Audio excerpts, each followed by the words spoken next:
Hi everyone, thanks for tuning in. Today is part 2 of the making of the railroad spike tomahawk. In this video, I'm going to be making the handle for it out of this piece of, I think, 1-inch diameter giant dowel handle type thing. I'm not really sure what kind of wood it is, but it's something that I had just laying around. So the goal is going to be to put this onto this to make it serviceable and usable. So, let's go. Alright, so what I'm going to try to do is take, I'm just using my hammer handle. That's terrible. I'm going to be using my hammer handle kind of as a judge of how long this should be. So we are at about 15.5 inches. So I'm going to make this thing about 17 inches so I have more to cut off of the top side, because you can always subtract, but you can't add in this case. Yeah, good life lesson. Or was that measure twice, cut once? I've done that and still have messed up. So, better to have more than enough than not enough. Hi, so this is the view that this dowel gets as I measure it for cutting. It's on the chop saw right now. So, let's see, the handle was 15.5 inches, so I said I'd mark 17. There we go. Now, you see, we are at 17 inches right there, from there to there. Now let's cut it. Alright, and there we have it, kids. Right about 17 inches. That should do it. Alright, next part. Alright, so I am going to try to find the center of this as best I can. Just going to draw a couple of lines. Maybe more like that. I'm just eyeballing this.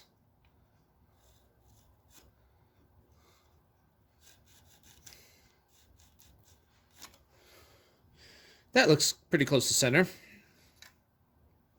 That's pretty close to center. Okay. Now what I'm going to do is seat this on top and try to line up the edge with this. And then draw my outline. Ooh, this is just about the right. Almost too big. All right. And good enough for a hobby. So now I'm drawing the outline, which I will use to guide me in the next steps. Okay. That could have gone a little bit further down that way, but it appears pretty even back there, but that's okay. And to help myself, I'm actually going to label this front with an F so I remember what I'm doing. Trust me, people, it helps in the long run. Alright, so now I'm just going to measure how thick this part is. Eyeball it. That looks about 1/2 inch. I'm going to call it about 1/2 inch. So then, that means it's going to have to sit 1/2 inch down here. But I'm not going to draw a line at the 1/2 inch mark. I'm going to draw a line probably at an inch or 1.5 inches. So probably right around there. So it has something to sit on with some poking out the top of it. I'll show you what I mean in just a minute. Alright, so I'm just going to use one of my fire bricks. That is about 1 1/4. Uncap my pen, and that's going to rest right like that. So that's probably another 1/4 inch. So this should be 1.5 inches. And then I am just going to rotate this around and draw my line as I hold the pen. That's the theory. Let's see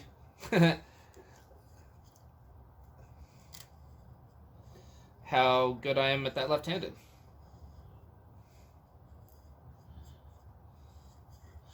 And this was so much easier in my head.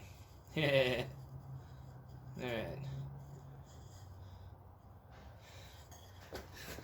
So there we go. that's straight enough for me. Okay, now, next part. Alright, so next part. I am going to attempt to just gently cut along this line and not go in too deep, especially because, you know, I've only got that little bit right there. So I'm actually going to start with that part. Grab along the line.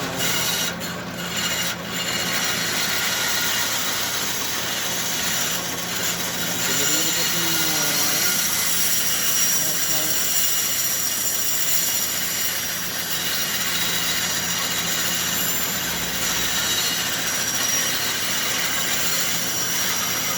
And there we go. Now we've met up. So this is not all the way around. Why does that matter? I will show you all in the next step. All right, I've realized it said, okay, next part too many times. So for this next part, I'm going to be taking my chisel. It's a 3/4 inch chisel. And I'm going to be going right along the lines and hopefully splitting it off right down there where I made the cut with the saw. Yeah, wish me luck. Like I said, never done this before. This is just in theory. Yeah. Ooh, look at you. Go. Now it's nice and clean. Get out of there. Trying not to be too close to the line that I drew, because I do need some room to wiggle around. Yes, this is working nicely. Okay. There you go.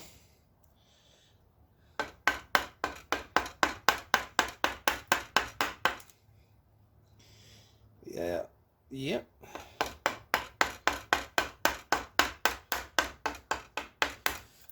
Yep. Barely had a cut down there on the south, so that's why we're. There we go.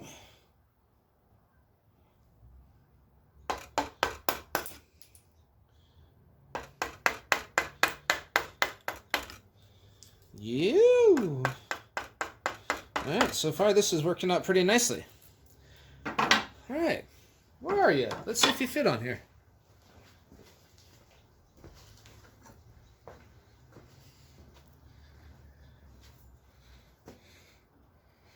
Oh yeah, look at that.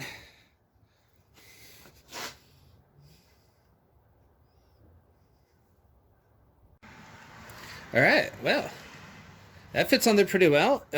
You can see there's some gaps. Some gaps right around there. But overall, I'm not going to go full hog on it, but that's seated on there pretty nicely. All right, so let's shape it some more.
All right, so I am going to just tap this down and see where the head marks on the handle, so I know what else to remove.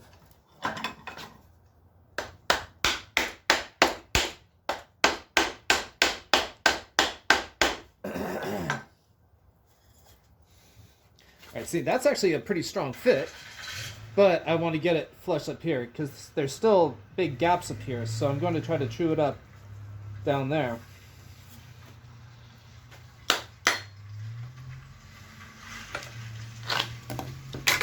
So you can see it made shoulders right down there. So let's get that cleaned up. All right, so what I figured is going to be the easiest thing to do to true up those shoulders without taking too much off or going too far is just with the knife. So here we go.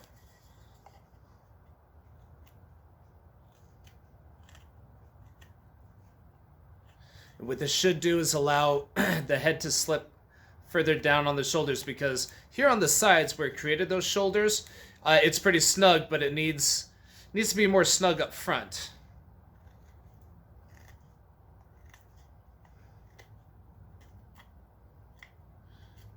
Alright, that's kind of ugly, but it should work.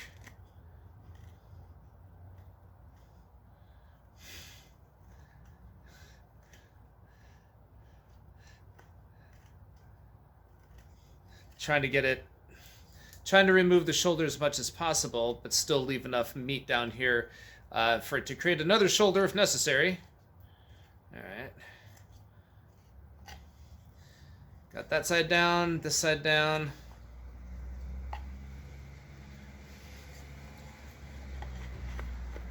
Okay.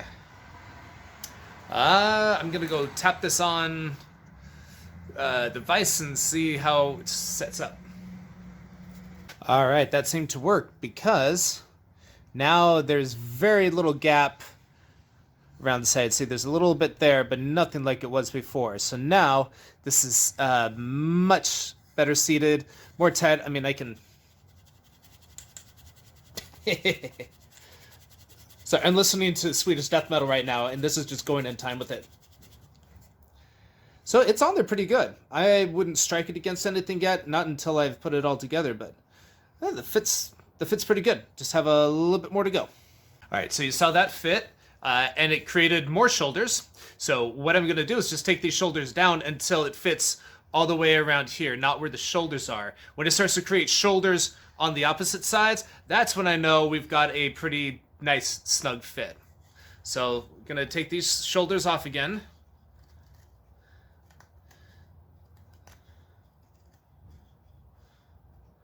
As much as I can without taking away from the other sides.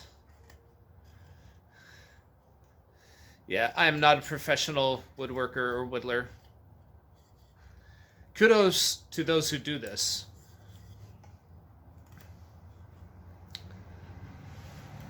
Trying to do this in the frame. There we go. So this, whatever wood this is a soft wood. It's probably pine.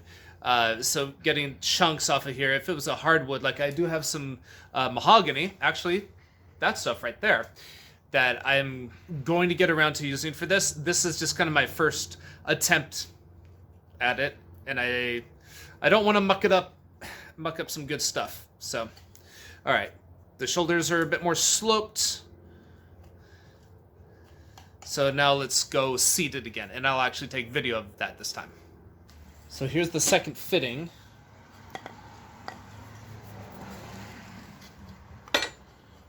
And this is what I've been doing to kind of create the shoulders on it so I know where we're at. Trying to keep it even so it doesn't go one way or the other. Oh yeah, that is much better. That is rad. There's almost no gaps around here now. Okay, so next thing we're going to do is cut this off probably right about there, and then make my top incision for the wedge that I'm going to put in here, and we'll dig it from there. All right, we can actually see right here the saw blade cut, or this bandsaw cut. So I'm going to take off to right about there where that mark is. That gives me a good amount to drive the wedge into, and then grind off down here flush to kind of get rid of that too. So yeah, here we go. I mean, look at that. That is now a nice tight fit. Woo yeah. There. Okay. That's what we're working with now. All right, let's create the wedge. I'm just taking a chunk of mahogany that I had laying around, and putting it on a piece of wood so that if my chisel goes all the way through, it doesn't get dulled against my anvil. Look at that.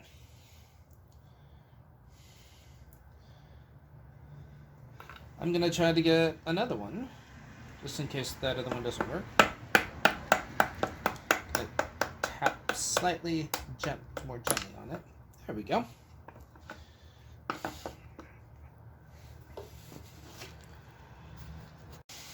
Alright, after a few seconds on the grinder, got a nice wedge shape. Look at that. Alright, and now the $64,000 question. Do I shape the handle after I put the head on or before? I'm going to go with before. Like I said, I've never done this before, so I might be wrong, but I'm going to give it a shot. Because it's a cylinder, and it's not really good to grip, so I want to have it more oval shaped so you can grip it and index it and know where the point of the hatchet is going to be. So let's try that.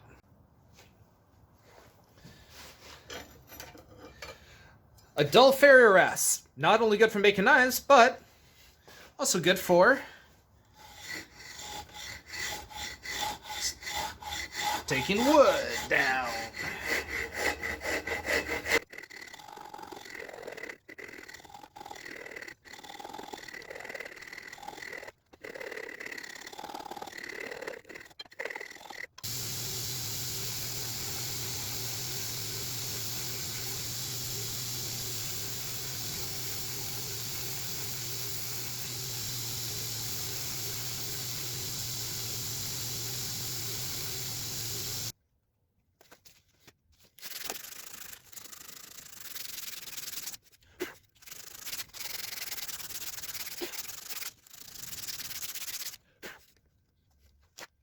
All right, after hand sanding for a little bit, first using 60 to rough some things up and then 120 to smooth it out, is what we got. I made a little kind of hourglass Coke bottle part down here, and that is really sweet. The next thing I'm going to do, which I'm really excited about, is something that I've seen a few people do, and that's make a burn pattern on the handle here. And I'm going to use a farrier rasp, surprise, surprise, to make an interesting pattern on here. So I'm going to fire up the forge and do that next part. All right, so I'm going to heat up this chunk. It still has the teeth on it. And this is what I'm going to use to make the pattern. Eventually this will become a knife, but today this is going to be a pattern maker. Let's do it.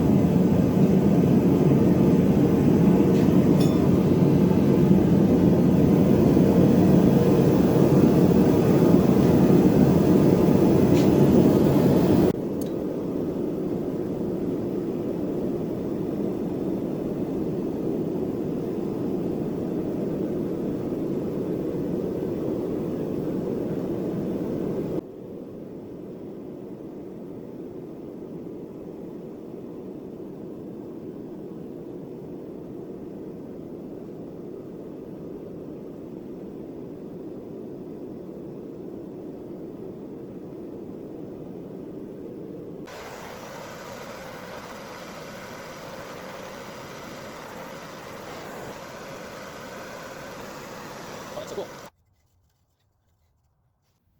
All right, so here we go. This is seated on there really firm, like there's no give in this right now at all. So I'm going to take the wedge I made earlier, made out of mahogany, drive it down into that space right there after I've coated it with some wood glue. So here we go.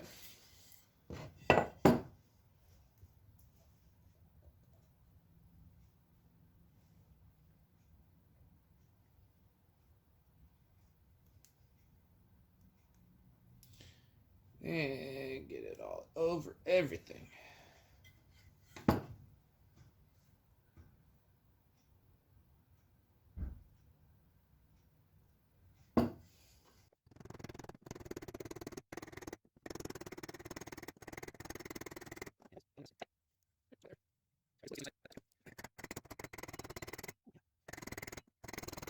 All right, I think that's pretty good. Ain't no way that's coming out now. All right, now I'm just gonna let the wood let the wood glue do its thing. And then we'll cut that top part off, grind it down a little bit more, and we are gonna be good to go.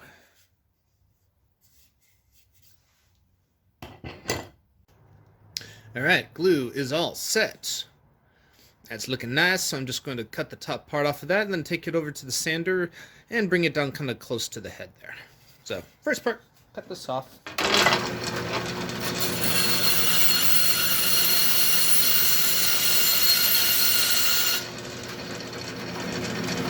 Just like that. Now we'll take it to the sander.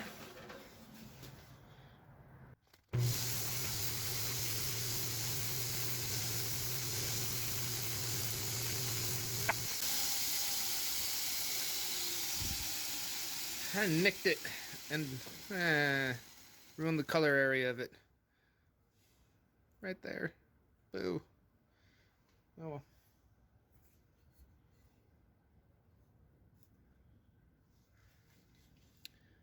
But now that's what the head of it looks like, which I think is super cool. I'm just gonna burn the ends of this again. And then we're going to put some Danish wood oil on this and we'll be done. Okay, I've got my jar of Danish wood oil ready to go, and some paper towels, because that's really all I need to use.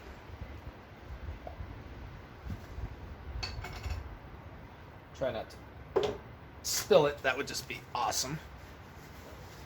Alright, just gonna wad these up and douse it in there.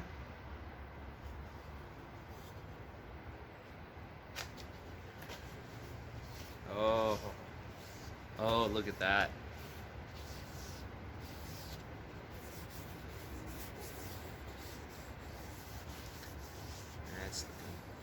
That's looking mighty nice.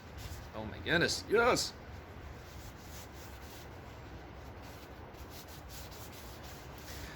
So just gonna rub this on there, let it sit for a while, let the wood absorb it, and then wipe off a little bit of excess, but this is making everything pop. The grain, the contrast between the burn mark. I mean, look at that. This is nice. That's really nice. I might do a second coat. I don't know. But this is looking mighty fine, I'd say. Alright, I'm gonna set this down and then let it dry for a little bit. And then we'll take a final look. Alright, we just had a rainstorm come through here, so it's nice to hear the birds chirping and the traffic and the dripping water. Anyway, I'm rambling. Here is the finished product. This is mine, but I would love to make more like this. And you can see there's the end. It is pretty much true. Let's see if I can get a good angle there. There we go. Now I just got to go find something to cut. Oh. Alright. We've had a lot of wind around here recently, which has blown a lot of branches into my yard. So, get rid of one. Yeah. still tight. Let's just cut into this random chunked out piece of 2x4 that I have.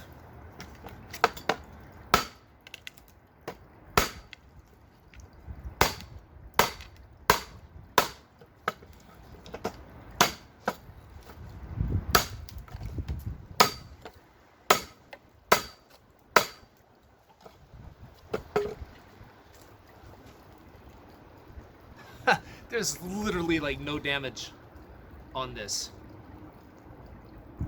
That is awesome.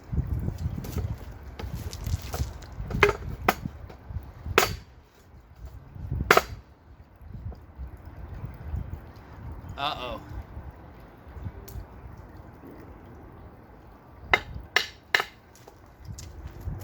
I thought something like this might happen.